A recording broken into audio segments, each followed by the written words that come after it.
स्वागत है बच्चों आपका हमारे YouTube चैनल पे।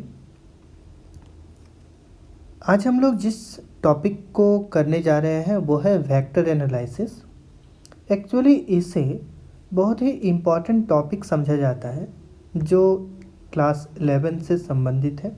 आज हम लोग उसी चीज़ को ध्यान से समझेंगे, सभी तरीके के बारीकियों को हम लोग जानने की कोशिश करेंगे। चलिए देर न करते हुए इस चैप्टर की शुरुआत करते हैं। सबसे पहले जिस चीज़ के बारे में हमें इस चैप्टर में जानना है वो पहला चीज़ है फिजिकल क्वांटिटी, कि आखिर हम फिजिकल क्वांटिटी किसे कहते हैं। फिजिकल क्वांटिटी हम लोग जानते हैं कि किसी भी तरीके के क्वांटिटी जिसको माप सके वो फिजिकल क्वांटिटी होता है। तो any quantity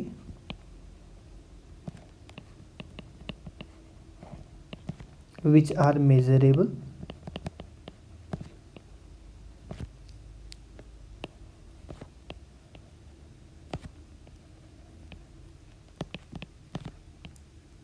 are called physical quantity, कि किसी भी क्वांटिटी को जिसको हम लोग माप सकते हैं वो हम लोगों के लिए एक तरीके से फिजिकल क्वांटिटी है। ये फिजिकल क्वांटिटी के बहुत सारे एग्जाम्पल हैं। हम लोग जानते हैं कि लेंथ एक फिजिकल क्वांटिटी है, मास एक फिजिकल क्वांटिटी है, वेलोसिटी ये भी एक फिजिकल क्वांटिटी है। जब हम लोग एक्सेलरेशन का बात करते हैं तो ये एक्सेलरेशन भी एक तरीके का फिजिकल क्वांटिटी है, क्योंकि इन सभी को हम लोग माप सकते हैं और माप सकते हैं इसीलिए इन सभी फिजिकल क्वांटिटी को हम लोग रिप्रेजेंट कर सकते हैं x = NU के रिस्पेक्ट में, जैसा कि हम लोग काइनेमेटिक्स में देख चुके हैं। फिजिकल क्वांटिटी को एक्चुअली में दो टाइप में डिवाइड किया जाता है। मतलब कि ये जो हम लोग लेंथ का बात किए, ये जो हम लोग मास का बात किए, ये जो वेलोसिटी का बात किए और ये जो एक्सेलरेशन का हम बात कर रहे हैं, इसमें से सभी फिजिकल क्वांटिटीज़ को हम दो भाग में बांट सकते हैं। एक जो पार्ट होगा उस पार्ट को हम लोग कहते हैं scalar quantity.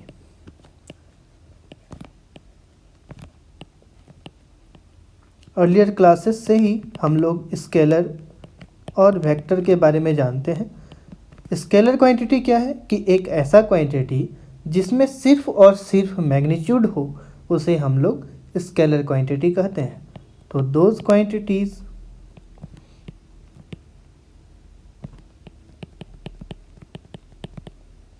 Which only have magnitude, जिसमें सिर्फ और सिर्फ क्या होगा तो मैग्नीट्यूड होगा,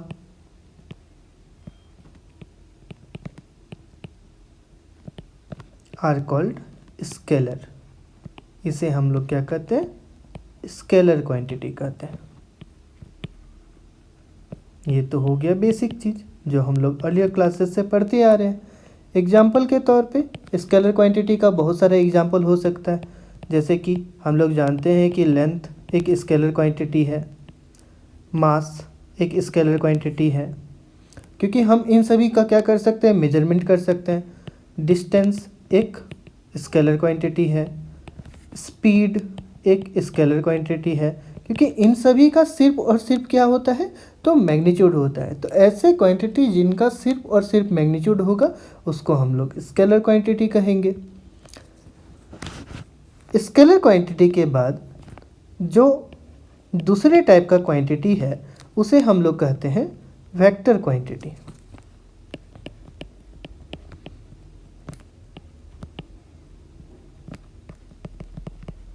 अर्लियर क्लासेस से ही स्केलर और वेक्टर के बारे में हम लोग पढ़ते आ रहे हैं क्लास 9 से ही, कि ऐसे क्वांटिटी जिनमें मैग्नीट्यूड और डायरेक्शन दोनों हो उसे हम लोग वेक्टर क्वांटिटी कहते हैं। तो those quantities which have both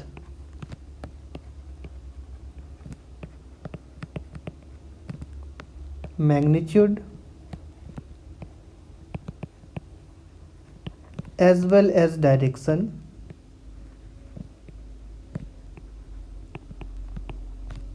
are called vector quantity.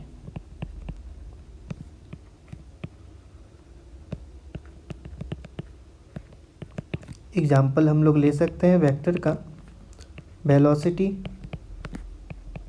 Rate of change of displacement होता है, तो ये एक तरीके का वेक्टर है।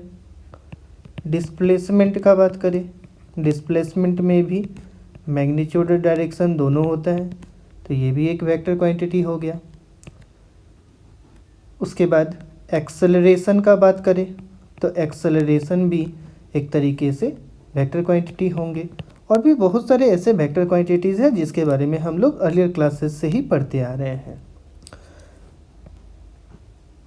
अब इस बेसिक चीज़ को हम लोगों को जानना क्यों ज़रूरी था?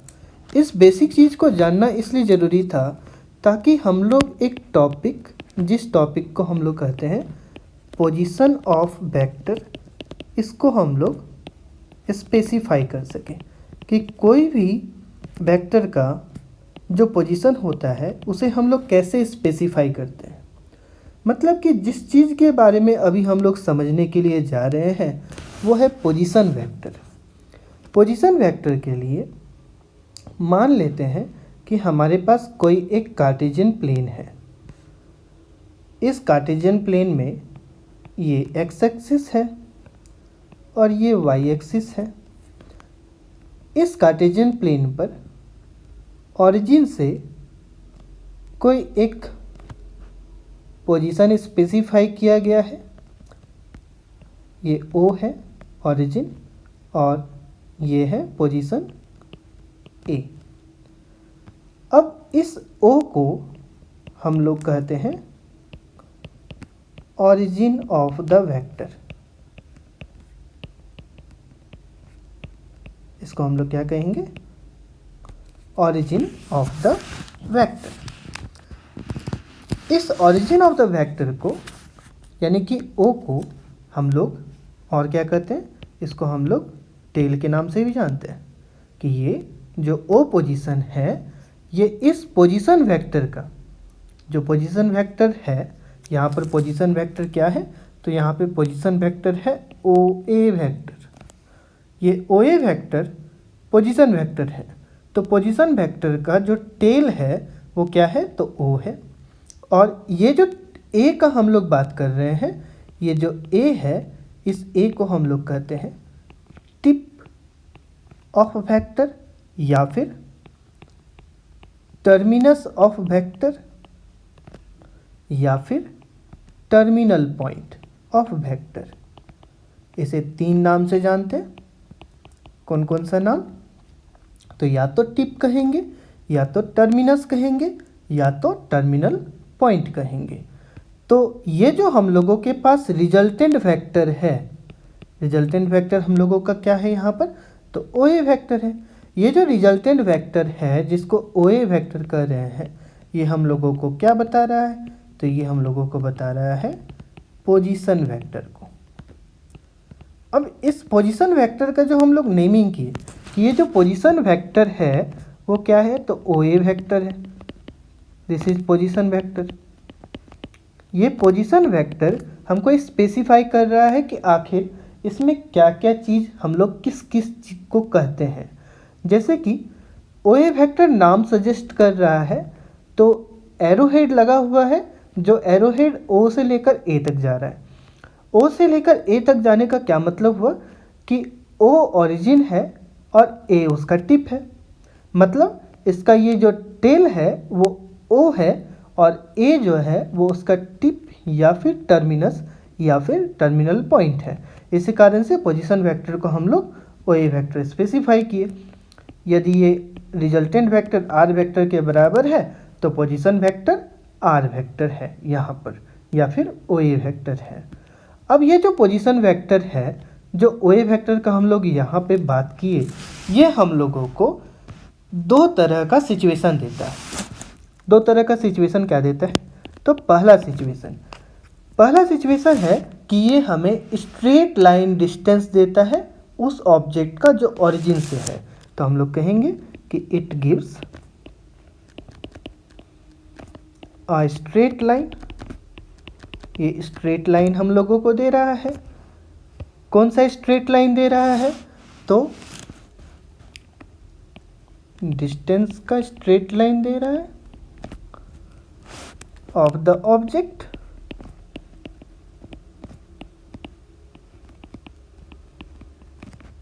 कहाँ से? तो फ्रॉम द ऑरिजिन से। दूसरा सिचुएशन क्या है कि ये हम लोगों को उस ऑब्जेक्ट का डायरेक्शन भी देता है with respect to the origin. तो it provides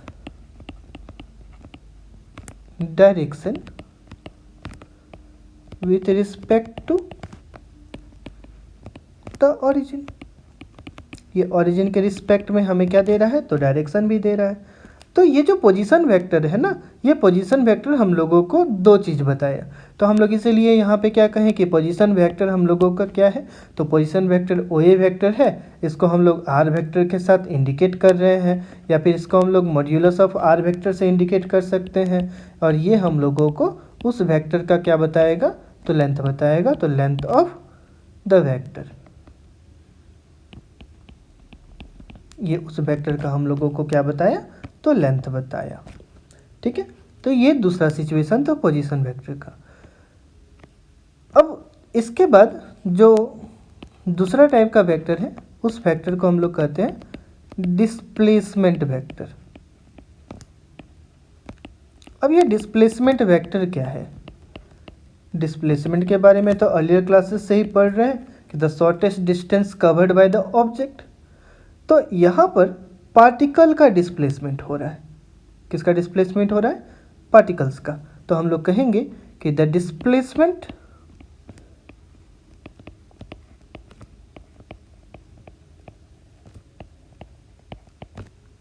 of A particle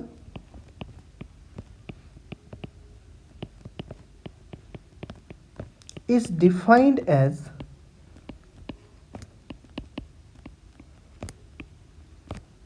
the change in the position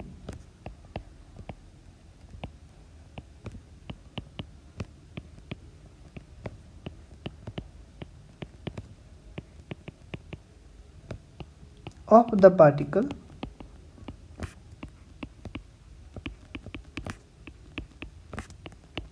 in a given path.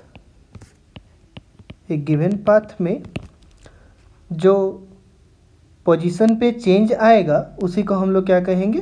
तो डिस्प्लेसमेंट वेक्टर कहेंगे। अब मान लेते हैं कि कोई एक ऑब्जेक्ट है, वो कुछ इस तरीके से डिस्टेंस कवर्ड कर रहा है। यहाँ पर A है, ये B है। ऑब्जेक्ट गया मान लेते हैं A से B पर। ठीक है, तो जो डिस्प्लेसमेंट होगा वो क्या होगा? डिस्प्लेसमेंट वेक्टर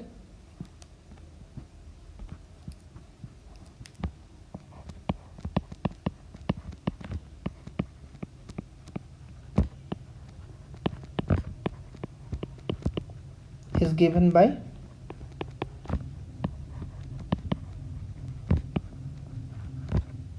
कि डिस्प्लेसमेंट वेक्टर क्या हो जाएगा? तो डिस्प्लेसमेंट वेक्टर हो जाएगा AB वेक्टर। ठीक है, मान लेते हैं कि ऑब्जेक्ट जो है वो B से A तक ट्रेवल करता है। B पे है और A पे गया। तो वैसे केसेस में जो डिस्प्लेसमेंट वेक्टर होगा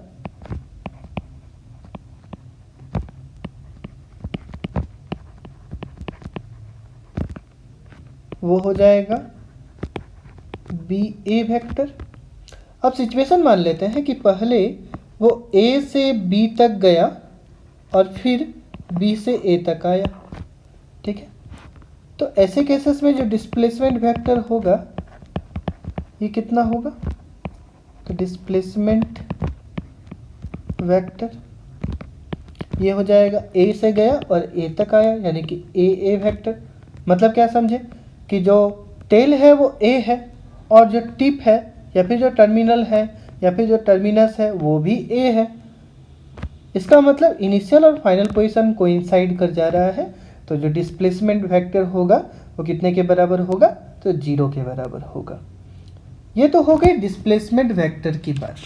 अब डिस्प्लेसमेंट वेक्टर के बाद जो यहाँ पर हम लोगों को नेक्स्ट चीज़ समझना है वो है डिस्प्लेसमेंट वेक्टर को हम लोग पोजीशन वेक्टर के साथ कैसे स्पेसिफाई करें।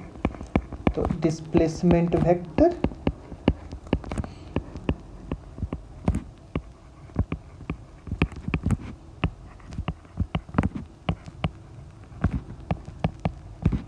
In terms of position vector. Position vector के केस पे हम लोग डिस्प्लेसमेंट वेक्टर को स्पेसिफाई कर रहे हैं। कैसे स्पेसिफाई कर सकते हैं? मान लेते हैं कि हमारे पास कोई एक कार्टेशियन प्लेन है। ये हम लोगों के पास एक कार्टेशियन प्लेन,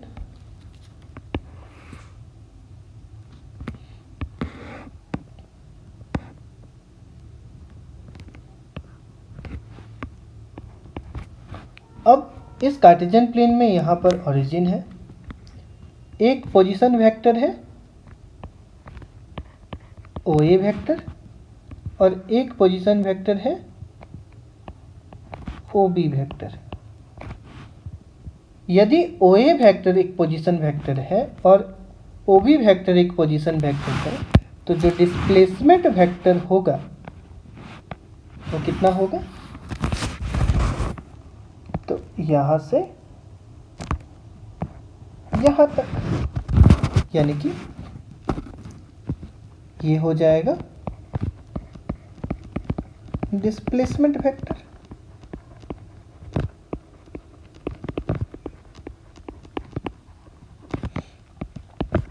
सिचुएशन को हम लोग कह रहे हैं कि मान लिए कि एक ऑब्जेक्ट है, let us consider an object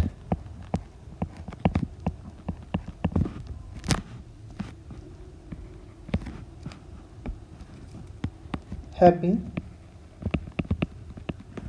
position vector, इसका पोजीशन वेक्टर कितना है, OA vector at time t time पर इसका पोजीशन वेक्टर OA वेक्टर है, and t dash at time and OB vector at t dash second. Then displacement vector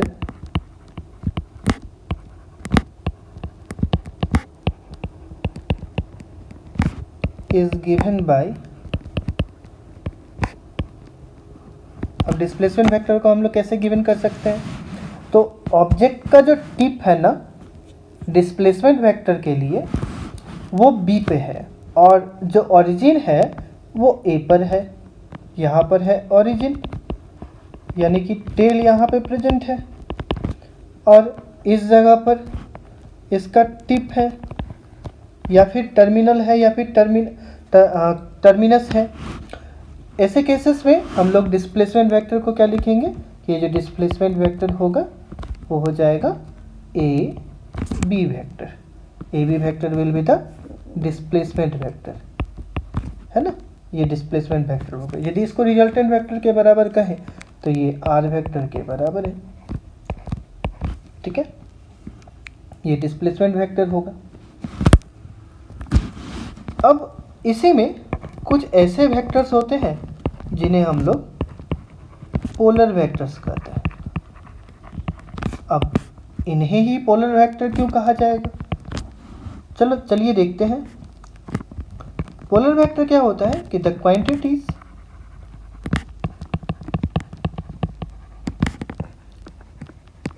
जो quantities है, जैसे कि हम लोग वेलोसिटी का बात किए या फिर मोमेंटम का बात किए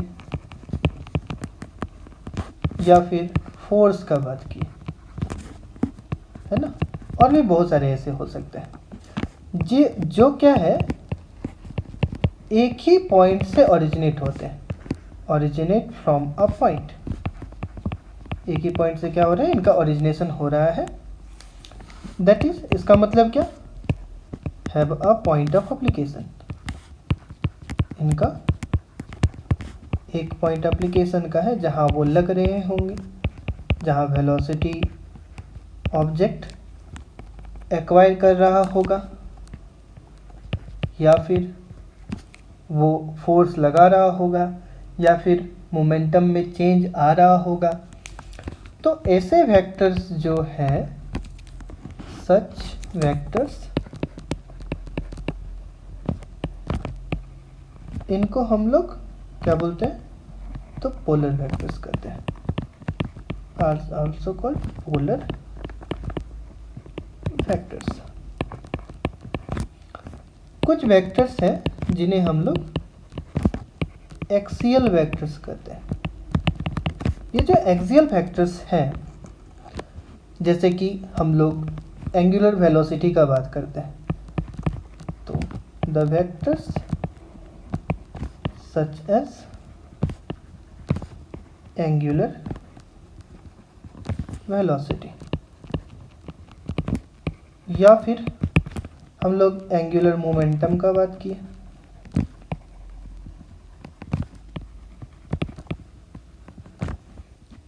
या फिर टॉर्क का बात किए, टाइम ऑफ रिलैक्सेशन, और भी बहुत सारे ऐसे, मतलब जिनका एक पॉइंट ऑफ एप्लीकेशन नहीं होता है, that do not have a point of application, जिनका पॉइंट ऑफ एप्लीकेशन नहीं होगा। मतलब क्या कि इनके द्वारा ये जो वेक्टर्स हैं ना, ये वेक्टर्स रोटेशनल इफेक्ट क्रिएट करते हैं। ये जो वेक्टर्स हैं वो क्या क्या क्रिएट करते हैं, तो रोटेशनल इफेक्ट क्रिएट करते हैं। यदि ये रोटेशनल इफेक्ट क्रिएट कर रहे हैं और जो रोटेशनल इफेक्ट है वो उनके रोटेशनल एक्सिस पे लग रहा है, तब ऐसे केसेस में हम ऐसे वेक्टर्स को क्या बोलते हैं, एक्सियल वेक्टर्स कहते हैं। तो क्या कहेंगे कि the rotational effect produced by such quantities are along the axis of rotation। किधर लगेगा, रोटेशन एक्सिस पे लगेगा। सच क्वांटिटीज, ऐसे जो क्वांटिटीज हैं उनको हम लोग कैसा वेक्टर कहेंगे, उनको एक्सियल वेक्टर्स कहेंगे।